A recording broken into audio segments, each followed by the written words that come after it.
آپ اور آپ کے ساتھی اپنے صبر و مثابرت کا ثبوت دیں گے، حق کو واضح کر دیں گے، پھر بھی یہ کفر پر اڑے رہے تو ہم ان سے نمٹ لیں گے۔ دنیا میں بھی عذاب آ سکتا ہے، اور سب سے بڑا عذاب آخرت کا وہ تو تیار ہے ہی۔ ان لدینا انکالا، ہمارے پاس جہنم میں ان کے لیے بھاری بیڑیاں ہیں، وجحیما، بھڑکتی ہوئی آگ ہے، وطعاما ذا غصۃ، اور کھانا وہ ہوگا جو حلق میں پھنس جائے گا، وہی زقوم کا کھانا، وطعاما ذا غصۃ وعذابا الیما، اور دردناک عذاب ان کے لیے ہمارے پاس موجود ہے، ہم نے تیار کر رکھا ہے۔ ان کی ساری حرکتیں، ان کی ساری مخالفتیں، ان کی ساری سازشیں، اور یہ جو بے گناہ مسلمانوں کو ٹارچر کر رہے ہیں، مصیبتیں پہنچا رہے ہیں، ان سب کا بھرپور انہیں ان کی سزا مل کر رہے گی۔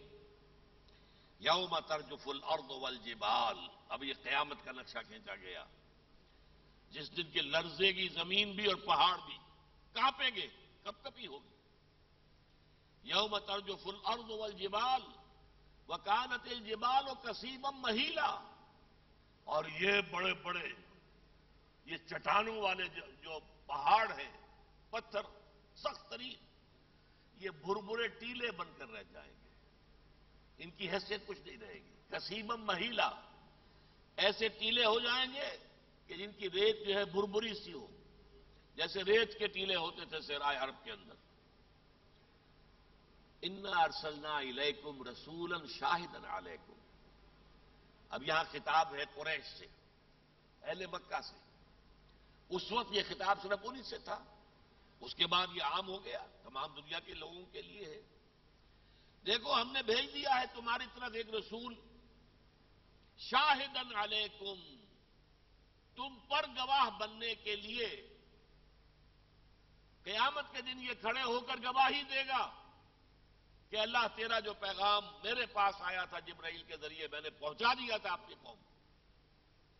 اب یہ قوم رسپانسبل ہے، اکاؤنٹیبل ہے، جواب دہ ہے، یہ مستوجب سزا ہے، یہ نہیں کہہ سکتی کہ انہیں بات پہنچائی نہیں گئی تھی۔ یہ ہے وہ شہادت، یہ شہادت علی کا لفظ آیا ہے، شہید شاہدن علیکم، تمہارے خلاف، علی خلاف کے لیے آتا ہے، لام آتا ہے حق میں ہونے کے لیے۔ چنانچہ حدیث نبوی کیا ہے، القرآن حجت لک او علیک، یہ قرآن یا تو حجت ہے تمہارے حق میں یا تمہارے خلاف، اس کو مانو گے، اس پر عمل کرو گے، اسے پڑھو گے جیسے کہ پڑھنے کا حق ہے، تو یہ تمہارے حق میں اللہ کے ہاں گواہی دے گا۔ اے اللہ، تیرا یہ بندہ مجھے پڑھتا تھا، مجھ سے محبت کرتا تھا، مجھ پر تدبر کرتا تھا، غور و فکر کرتا تھا، مجھ پر عمل کرتا تھا، مجھے بیان کرتا تھا، مجھے لوگوں تک پہنچاتا تھا، یہ آپ کے اور میرے حق میں گواہی دینے والا، حق میں۔ اور بصورت دیگر، اے اللہ، یہ بدبخت کہتا تھا کہ مجھ پر ایمان ہے، پڑھتا نہیں تھا، کبھی سمجھتا نہیں تھا، پڑھتا بھی تھا تو رٹے ہوئے طوطے کے مانند، سمجھا ہی نہیں، سمجھا تو عمل نہیں کیا، تو یہ گویا کہ خلاف ہو جائے گی شہادت قرآن کی۔ تو لام ہو صرف تو حق میں، اور علا ہو تو خلاف۔ شاہدن علیکم، تمہارے خلاف گواہی دینے کے لیے اب یہ رسول ہم نے بھیج دیا ہے، تاکہ قطع عذر ہو جائے، اتمام حجت ہو جائے، تم یہ نہ کہہ سکو اللہ ہمیں معلوم نہیں تھا، ہمیں پہنچایا کسی نے نہیں۔ You will not be able to plead ignorance, اس لیے کہ بات تم پر کھول دی گئی، واضح کر دی گئی۔ شاہدن علیکم کما ارسلنا الی فرعون رسولا، جیسے کہ ہم نے ان سے پہلے، محمد سے پہلے صلی اللہ علیہ وسلم، موسیٰ کو بھیجا تھا، فرعون کی طرف ایک رسول بھیجا تھا۔ وہ کیا ہوا اس کا؟ فعصا فرعون الرسول، تو فرعون نے رسول کی نافرمانی کی، اس کی بات ماننے سے انکار کر دیا، کفر کیا۔ فَأَخَذْنَاهُ أَخْذًا وَبِيلًا، تو ہم نے پکڑا اسے پکڑ بڑی وبال والی پکڑ، بڑی سخت پکڑ، اسے اور اس کے لاؤ لشکر کو سمندر میں غرق کیا کہ نہیں کیا۔ یہ تو دنیا کا عذاب ہے، آخرت کا عذاب اس سے سختر ہے ان کے لیے. وَيَوْمَ الْقِيَامَةِ أَدْخِلُوا آلَ فِرْعَوْنَ النَّارَ، داخل کر دو انہیں اب جہنم کے اندر. فَأَخَذْنَاهُ أَخْذًا وَبِيلًا. اب دیکھیں کس قدر پیارے انداز میں کہا فَكَيْفَ تَتَّقُونَ إِن كَفَرْتُمْ. تو تم کیسے بچو گے اگر تم نے بھی کفر کیا؟ قانون خداوندی تمہارے لیے بدل نہیں جائے گا. وہ قانون خداوندی جس کے تحت قوم نوح کو غرق کیا گیا، وہ قانون خداوندی جس کے تحت قوم عاد کو برباد کر دیا گیا، وہ قانون خداوندی جس کے تحت قوم سمود ہلاک کر دی گئی، وہ قانون خداوندی جس کے تحت سدوم اور عمورہ کی بستیاں تلپٹ کر دی گئی، وہ قانون خداوندی جس کے تحت اصحاب مدین کو تباہ کر دیے گئے، جس کے تحت فرعون اور آل الشکر اس کا غرق کر دیا گیا. فَكَيْفَ تَتَّقُونَ، کیسے ممکن ہے کہ تم اس قانون کی زد میں نہ آؤ؟ فَكَيْفَ تَتَّقُونَ إِن كَفَرْتُمْ، کیسے بچو گے تم اگر تم نے کفر کیا؟ يَوْمًا يَجْعَلُ الْوِلْدَانَ شِيبًا، اس دن جو بچوں کو بوڑھا کر دے گا، جس کی سختی شدت ایسی ہوگی کہ بچے بوڑھے نظر آنے لگیں گے. رات بھی میں نے حدیث سنائی تھی حضور کو.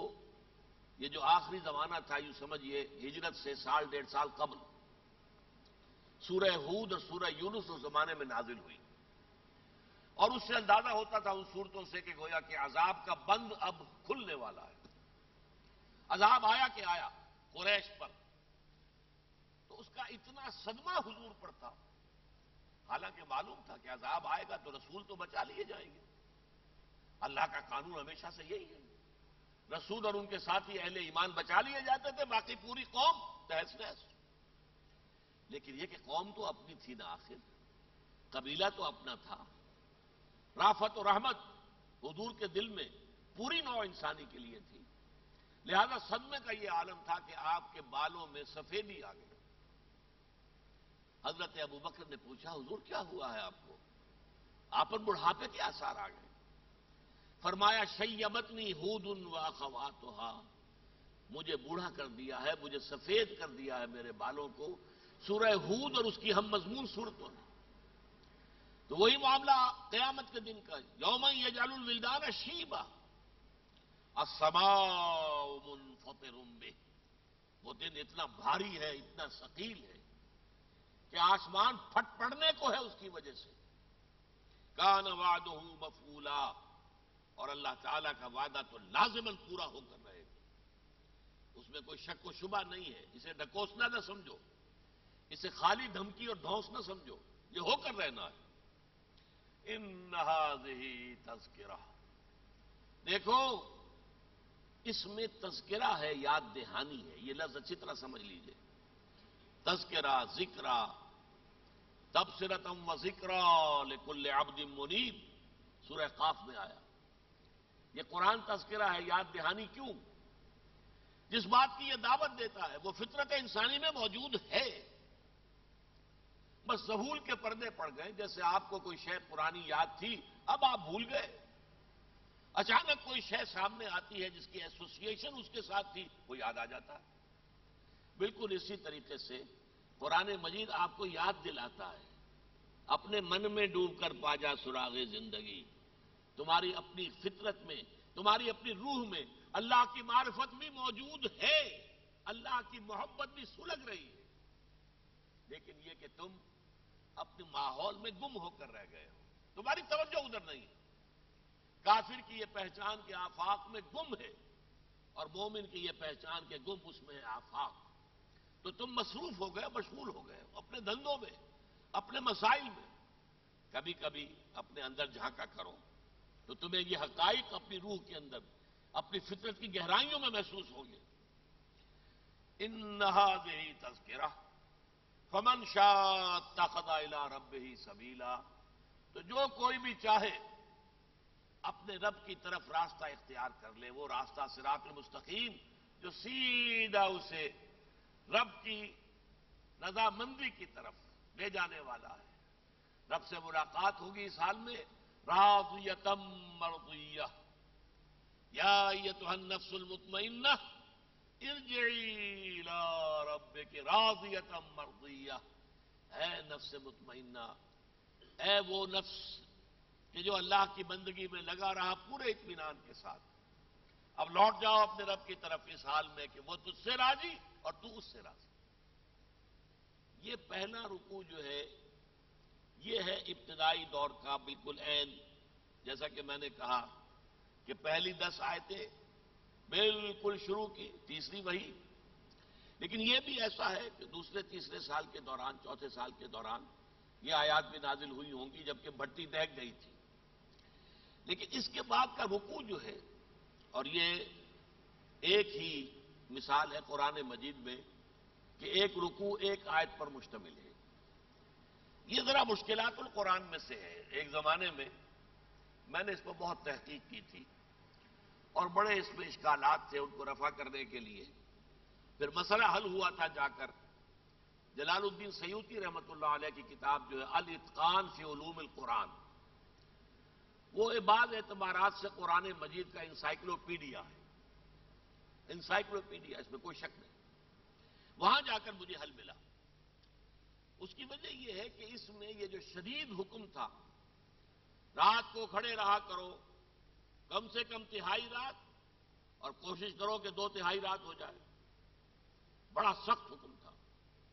دوسرے رکوع میں اس کی تخفیف آئی ہے یا تنسیخ آئی ہے، یہ حکم منسوخ ہو رہا ہے، لیکن کب ہوا یہ؟ اس کے شان نزول اور زمانہ نزول کے بارے میں اتنی متضاد روایات ہیں۔ ایک روایت میں یہ 10 مہینے کے بعد تخفیف آ گئی، دوسری آیت نازل ہو گئی، ایک ہے 12 مہینے بعد، ایک ہے 16 مہینے بعد۔ ان تینوں کو پھر بھی میں ایک جگہ رکھتا ہوں، 10 مہینے، 12 مہینے، 16 مہینے، کوئی زیادہ فصل نہیں ہے۔ ایک یہ بھی ہے کہ 10 سال کے بعد آئی، 12 سال بعد آئی، یہ رائے بھی ہے کہ یہ مدنی آیت ہے۔ اب اس میں اتنا فصل ہے، اتنا اختلاف ہے کہ میں بہت دیر تک اس میں سرگردہ رہا، پھر مجھے جیسا کہ میں نے عرض کیا وہاں مجھے حل مل گیا۔ یہ آیت 2 حصوں میں نازل ہوئی ہے، بعض حضرات نے اسے ایک کی بجائے 2 آیتیں قرار دیا۔ پہلا حکم جو ہے تنسیخ کا وہ تو آ گیا 10 مہینے یا 12 مہینے یا 16 مہینے کے بعد۔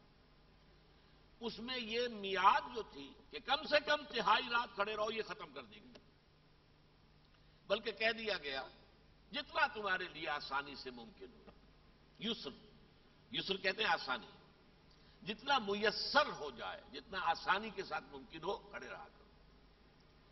اس کے بعد جو ہے مزید تخفیف آئی اور اس کی وجوہات بیان کی گئی۔ یہ جو ہے معلوم ہوتا ہے کہ یا تو 10-11 سال بعد، کم سے کم یہ کہ جب سورہ بنی اسرائیل کے نزول کے بعد 5 وقتہ نماز کا حکم آیا ہے، اس کے بعد وہ آیت نازل ہوئی۔ اور یہ بھی ہو سکتا ہے کہ وہ ہجرت سے متصلاً قبل یا ہجرت کے متصلاً بعد نازل ہوا وہ حصہ۔ تو یہ تمہید پہلے میں نے آپ کو بتا دی کہ یہ 2 حصوں میں میری رائے یہی ہے اب، اور یہ حضرت عبداللہ ابن عباس کی رائے ہے رضی اللہ تعالی عنہما، وہ حبر القرآن ہے، حبر الامہ ہے، امت کے حبر، بہت بڑے عالم۔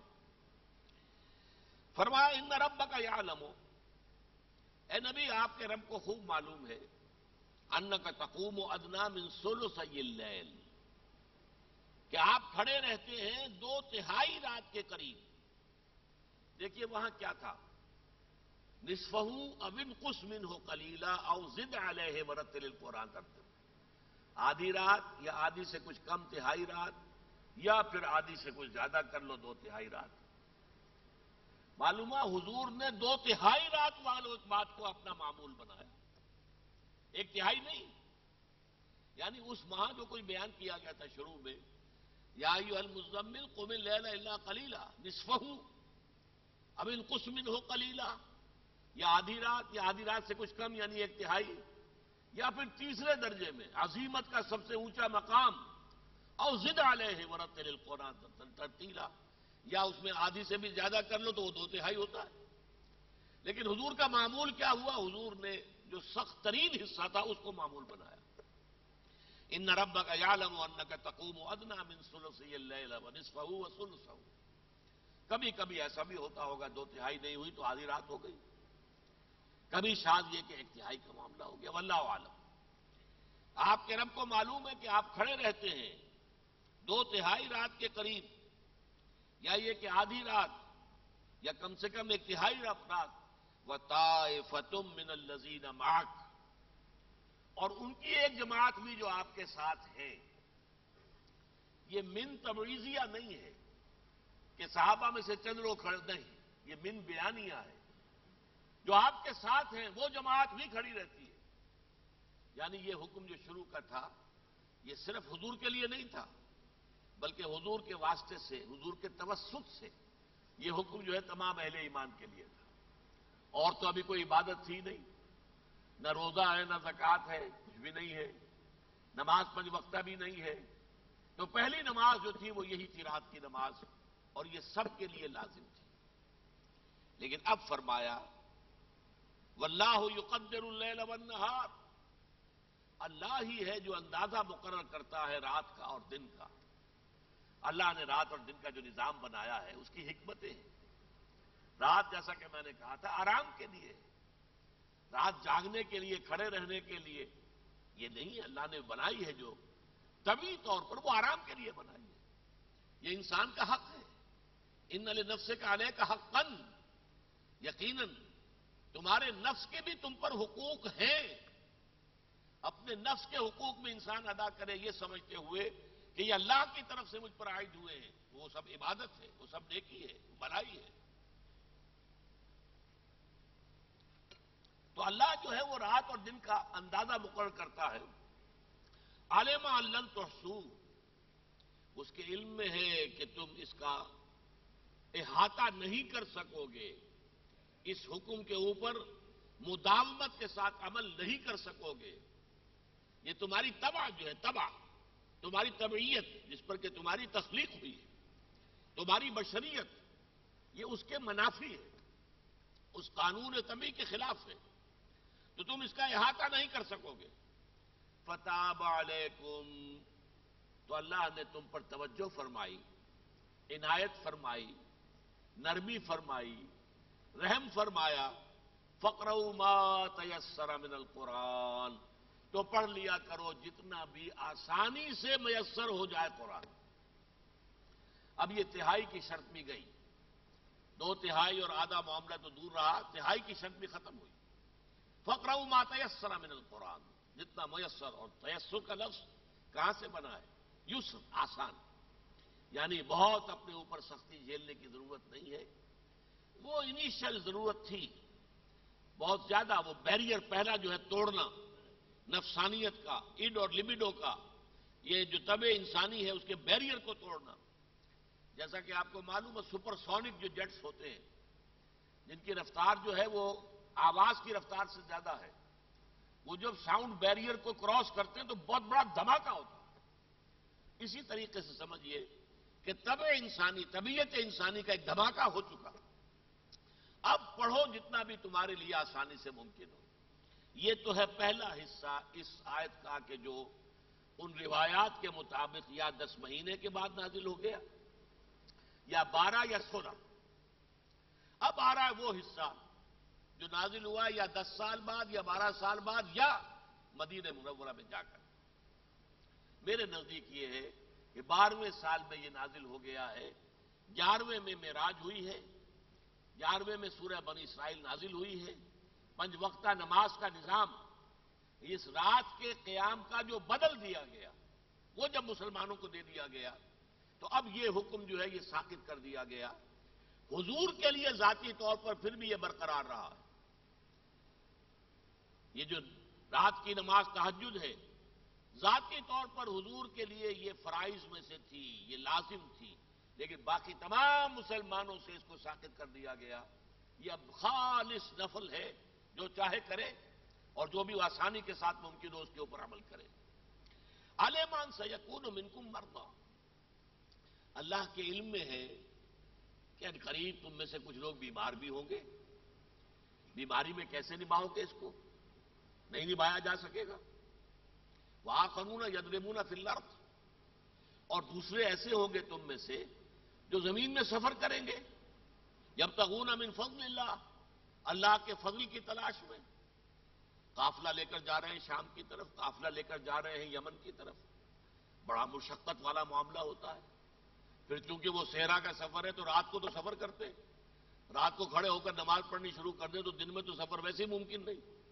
وہ آگ کی طرح جو ہے، جو سورج جو ہے گرم کر دیتا ہے پوری فضا کو، تو آخرون منکم وآخرون یضربون فی الارض یبتغون من فضل اللہ، اللہ کے فضل کی تلاش۔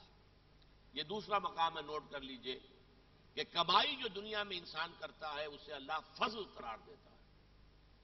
سورہ جمعہ میں بھی یہی ہے، فَإِذَا قُضِيَتِ الصَّلَاةُ فَانتَشِرُوا فِي الْأَرْضِ وَابْتَغُوا مِنْ فَضْلِ اللَّهِ، جب نماز ادا ہو جائے تو اب زمین میں منتشر ہو کر اللہ کا فضل تلاش کرو۔ تو روزی کے لیے جو محنت بھی تم کرو، چاہے وہ کارخانے میں ہے، دکان میں ہے، فیکٹری میں ہے، کھیت میں ہے، دفتر میں ہے، جو ملے اسے اللہ کا فضل سمجھو، اپنی محنت کا حاصل نہ سمجھو، یہ اللہ کا فضل ہے۔ یبتغون من فضل اللہ وآخرون یقاتلون فی سبیل اللہ، اور ایسے بھی ہوں گے جو اللہ کی راہ میں قتال کریں گے۔ اب قتال کے عالم میں دن بھر جو مشقت ہوئی ہو، سارا دن مارکہ کارزار گرم رہا ہو، تو رات کو کیسے یہ قید اس کی نبھائی جائے گی؟ حالانکہ ان حالات میں بہت سے صحابہ کھڑے رہتے تھے۔ کہنے والوں نے، دیکھنے والوں نے رپورٹ کیا ہے کہ یہ ہم فرسان بالنہار ورہبان باللیل، یہ لشکر جو صحابہ کرام کا، یہ عجیب لشکر ہے، راتوں کو یہ راہب نظر آتے ہیں، کھڑے ہوتے ہیں اپنے پروردگار کے حضور میں، رو رہے ہوتے ہیں، ان کے آنسوؤں سے ان کی داڑیاں تر ہو گئی ہوتی ہیں، ان کے آنسوؤں سے ان کی سجدگاہ تر ہو جاتی ہے۔ اور دن میں یہی لوگ ہیں جو گھوڑوں کے اوپر سوار ہوتے ہیں، تلواریں اور نیزے ہاتھ میں لیے، فرسان بالنہار ورہبان باللیل۔ لیکن یہ بھی سب کے لیے لازم نہیں کیا جا سکتا۔ تو اللہ کے علم میں ہے کہ تم میں سے کچھ بیمار بھی ہوں گے، اللہ جانتا ہے تم میں سے کچھ لوگ زمین میں بھاگ دوڑ کریں گے، سفر کریں گے، جائیں گے ادھر ادھر، اور وہ اللہ کے رزق کی تلاش میں، فضل کی تلاش میں، کچھ لوگ اللہ کی راہ میں قتال کریں گے۔ اس کی بنا پر لوگ کہتے ہیں کہ یہ مدنی ہے۔ قتال کا کوئی تصور جو ہے مکے کے دور میں نہیں تھا، لیکن یہ ہے کہ سورہ حج جو ہے اس میں بھی قتال کا ذکر موجود ہے، اور وہ بھی جو ہے مکی صورت ہے۔ تو آنے والے حالات کا، coming events cast their shadows before, جو کچھ مدینے میں آنے والا تھا، جو حالات اس کے کچھ نہ کچھ جو ہے سائے، وہ مکی دور کے اواخر میں جو ہے وہ پڑھنے شروع ہو گئے تھے، واللہ عالم۔ فَاقْرَؤُوا مَا تَيَسَّرَ مِنْهُ، تو اب جو جتنا بھی آسانی سے ممکن ہو پڑھ لیا کرو۔ وَأَقِيمُوا الصَّلَاةَ وَآتُوا الزَّكَاةَ، ہاں بدل کیا ہے؟ بدل یہ ہے کہ نماز قائم کرو، زکوٰۃ ادا کرو۔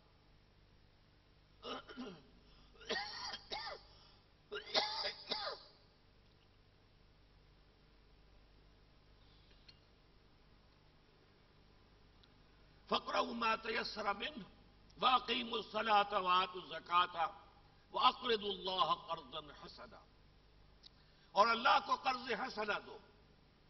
یہ الفاظ بھی بہت مناسبت رکھتے ہیں مدنی جو بھی مضامین ہیں قرآن مجید کے، ان کے ساتھ۔ زکوٰۃ کا نظام تو ظاہر بات ہے مکے میں آیا ہی نہیں تھا، 5 وقتہ نماز تو آ گئی 11ویں برس میں جب معراج ہوئی ہے، زکوٰۃ تو جا کر مدینے میں آیا اس کا۔ اس لیے ان لوگوں کے پاس دلائل ہیں جو سمجھتے ہیں کہ یہ حصہ جو ہے اس آیت کا یہ مدنی ہے۔ وَأَقِيمُوا الصَّلَاةَ وَآتُوا الزَّكَاةَ، نماز قائم رکھو، باجماعت نماز، اس کے تمام حقوق، مداومت، محافظت، اوقات پر ادا کرنا، باجماعت ادا کرنا۔ وَآتُوا الزَّكَاةَ، اور زکوٰۃ ادا کرو۔ اور اس سے بھی آگے بڑھ کر زکوٰۃ تو اصل میں غرباء کے لیے ہے، مساکین کے لیے ہے، انما الصدقات للفقراء والمساکین، لیکن اللہ کے دین کے لیے، اس کے دین کی اقامت کی جد و جہد کے لیے مزید دو۔ وہ مزید کے لیے فرمایا وَأَقْرِضُوا اللَّهَ قَرْضًا حَسَنًا، اللہ کو قرض دو، قرض حسنہ۔ اس کے دین کے لیے دیتے ہو، اس کے دین کی تبلیغ کے لیے دیتے ہو، نشر و اشاعت کے لیے دیتے ہو، یا اگر جہاد اور قتال کا مرحلہ آ گیا ہے تو اس کے لیے اسلحہ کی خرید کے لیے دیتے ہو، تو جو بھی کچھ کرو گے یہ اللہ کے ذمے قرض ہوگا، اللہ ادا کرے گا، قرض حسنہ۔ لیکن اللہ کا یہ قرض حسنہ وہ ہے جو بڑھتا رہے گا 700 گنا بھی اس کا جو ہے اجر آپ کو اللہ کے ہاں مل جائے گا۔ وما تقدموا لانفسکم من خیر، اور تم اپنے جانوں کے لیے جو بھی کچھ آگے بھیجو گے اچھا، جو دولت یعنی خرچ کر رہے ہو تو اپنے لیے کر رہے ہو، تم نے اللہ تعالیٰ کے ہاں ڈپازٹ کرا لیا ہے، وہاں بھی ایک امپیریل بینک آف اللہ سبحانہ و تعالیٰ موجود ہے، دیجئے ڈپازٹ کرا دیجئے، یہ ڈپازٹ اپنے لیے کر رہے ہو۔ وما تقدموا لانفسکم، تقدیم آگے بھیج دینا، جو تم آگے بھیج رہے ہو اللہ کے دین کے لیے، جو دے رہے ہو وہ اپنے لیے اللہ کے بینک میں ڈپازٹ کرا رہے ہو۔ وما تقدموا لانفسکم من خیر، جو بھی مال تم اللہ کے لیے خرچ کرو گے اور اپنے لیے آگے بھیجو گے، تجدوہ عند اللہ، اسے موجود پاؤ گے اللہ کے پاس۔ جب تم وہاں پہنچو گے، جب اللہ کے حضور میں حاضری ہوگی، وہ تمہارا مال وہاں موجود ہوگا۔ کس حال میں ہوگا؟ هو خیرا واعظم اجرا، وہ بہت بہتر حالت میں ہوگا۔ تم نے جو مال دیا تھا وہ کہیں اس سے بہتر، کہیں اس سے زیادہ مقدار کے اندر وہاں موجود ہوگا، اور اجر کے اعتبار سے بہت بڑا۔ اللہ تمہیں تمہارا مال بھی لوٹائے گا بڑھا چڑھا کر، مزید اجر دے گا۔ واستغفر اللہ، اور اس کے باوجود جو کمیاں رہ جائیں، جو کوتاہیاں ہو جائیں، کہیں قدم پھسل جائے، کہیں کوئی معصیت کا ظہور ہو جائے، کہیں کوئی گناہ جو ہے صادر ہو جائے، اس پر استغفار کرتے رہا کرو۔ اب یہ گناہ کا معاملہ علیحدہ، ایک ہمارے گناہ ہے، ایک نبی اکرم صلی اللہ علیہ وسلم کے لیے لفظ ذنب آ جاتا ہے۔ حضور فرماتے ہیں انی لاستغفر اللہ 70 مرۃ فی کل یوم، میں استغفار کرتا ہوں اللہ سے ہر روز 70 مرتبہ۔ وہ گناہ اس معنی میں نہیں ہے، وہ تو یہ کہ اللہ تعالیٰ کے ساتھ جو تعلق قائم ہے اس کی شدت میں ذرا سی کمی آئی تو یہ بھی گویا کہ گناہ ہو گیا۔ اس کا بھی احساس جو حضور کی طبیعت پر طاری ہوتا تھا جو رد عمل، وہ ایسا ہی تھا کہ جیسے بہت بڑا گناہ صادر ہو گیا۔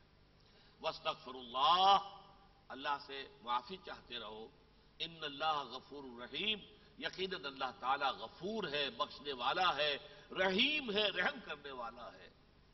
بارک اللہ لی ولکم فی القرآن العظیم ونفعنی وإیاکم بالآیات والذکر الحکیم۔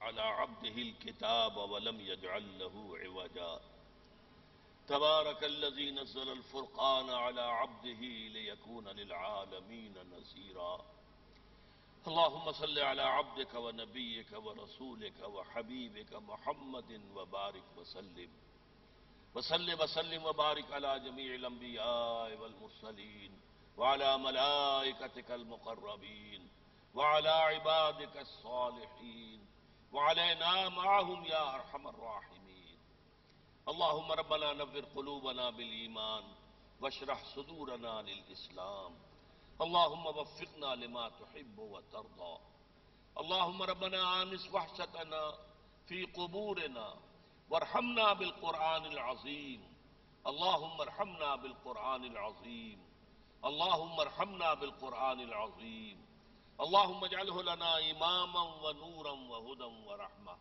اللهم ذكرنا منه ما نسينا وعلمنا منه ما جهلنا وارزقنا تلاوته آناء الليل وأطراف النهار واجعله لنا حجة يا رب العالمين وصلى الله تعالى على خير خلقه محمد وآله وأصحابه أجمعين برحمتك يا أرحم الراحمين۔